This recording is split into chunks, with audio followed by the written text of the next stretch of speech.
वसई विरारमध्ये बिल्डरांच्या फसवणुकीविरोधात कारवाई व पाणी समस्येवर ठोस उपाययोजना होणार। वसई विधानसभेच्या आमदार संघर्ष कन्या स्नेहा दुबे पंडित यांची विधानसभेत लक्षवेधी सूचना वसई विरार शहरातील घरकुल धारकांना बिल्डरांकडून होणाऱ्या फसवणुकीबाबत तसेच पाण्याच्या गंभीर समस्येबाबत वसईच्या आमदार संघर्ष कन्या स्नेहा दुबे पंडित यांनी लक्षवेधी सूचना मांडली।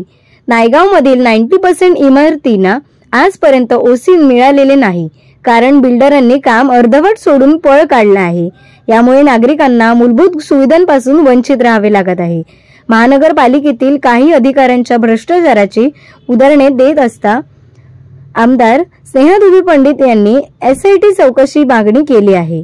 विशेषतः रेड्डी नावाच्या उपसंचालकावर ED कडून झालेल्या कारवाईचा उल्लेख करत गंभीर आर्थिक गैरव्यवहार उघड केला।